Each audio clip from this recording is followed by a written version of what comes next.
अपने बच्चे को राशन की दुकान के बाहर बिना निगरानी के छोड़ेंगे, या फिर कैफे के बाहर, या शायद अपने अहाते में? फिनलैंड वासियों के लिए इनमें से कुछ भी असाधारण नहीं है।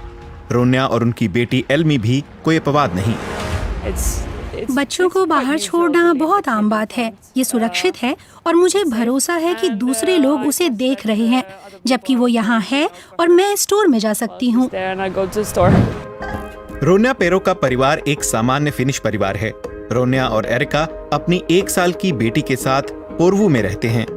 ये टाउन राजधानी हेलसिंकी से महज 50 किलोमीटर दूर है। रोन्या एक फिल्म प्रोड्यूसर हैं और एरिका एक होटल मैनेजर। दोनों मिलकर अपने घर और बच्चे का ख्याल रखते हैं। मेरे ख्याल से ये एक आरामदायक और भरोसेमंद तरीका है जो हम अपने बच्चे को पालने के लिए अपनाते हैं। आप उन्हें कोशिश करने और नाकाम होने का मौका देते हैं। फिनलैंड में इतने कम बच्चे क्यों हैं? गैलप की वर्ल्ड हैप्पीनेस रिपोर्ट के मुताबिक बीते 8 सालों से फिनलैंड वासी दुनिया में सबसे ज्यादा खुश रहने वाले लोग हैं। महज 56 लाख लोगों का मतलब है कि तुलनात्मक रूप से उनकी आबादी काफी छोटी है और उनके चारों ओर प्रकृति फैली हुई है। आंकड़ों के मुताबिक फिनलैंड में प्रति महिला बच्चे की दर महज 1.26 है।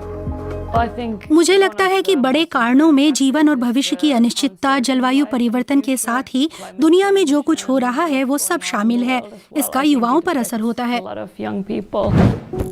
बच्चे के जन्म के साथ ही परिवारों को आर्थिक और दूसरे तरह के सहयोग मिलने लगते हैं।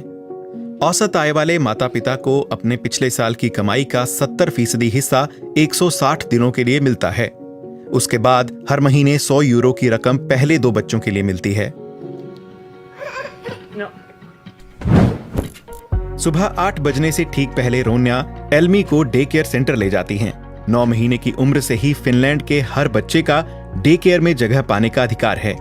एल्मी अपना पहला जन्मदिन मनाने के बाद से ही यहाँ जाने लगी। आमतौर पर एल्मी डे केयर में सुबह 8 बजे से शाम 4 बजे तक रहती है। बहुत से डे केयर तो 24 घंटे खुले होते हैं ताकि शिफ्टों में काम करने वालों के बच्चे वहां रह सकें और फिर उनके जो बिजनेस ट्रिप पर बाहर जाते हैं। यहाँ की फीस उनकी आय पर निर्भर करती है, जो पहले बच्चे के लिए अधिकतम 311 यूरो प्रति महीना है। छोटे बच्चे खेल खेल में बहुत कुछ सीखते हैं, जैसे कि दूसरे बच्चों के साथ कैसे रहना है और माँ बाप से अलग होकर अकेले कैसे रहें। फिनलैंड के आम दिनों में बहुत कुछ खुले आकाश के नीचे होता है। हम संगीत का इस्तेमाल कर भाषा का अभ्यास कराते हैं, पढ़ते हैं और खूब गाते हैं।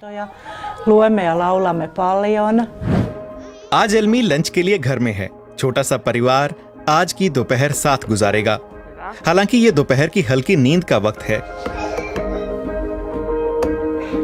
रोन्या एल्मी को बाहर यार्ड में ले जाती हैं। एक बेबी फोन बच्चे का तापमान नापता है और अगर वो उठ जाए तो अलार्म बजाता है।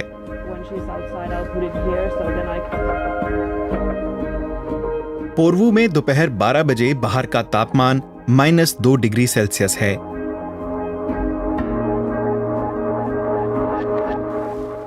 मेरे ख्याल से बच्चे को बाहर सुलाना अच्छा है क्योंकि वो ताज़ी हवा में अच्छी नींद लेते हैं। प्रकृति में खूब रहना फिनलैंड वासियों की खुशी का एक बड़ा कारण है। ये परिवार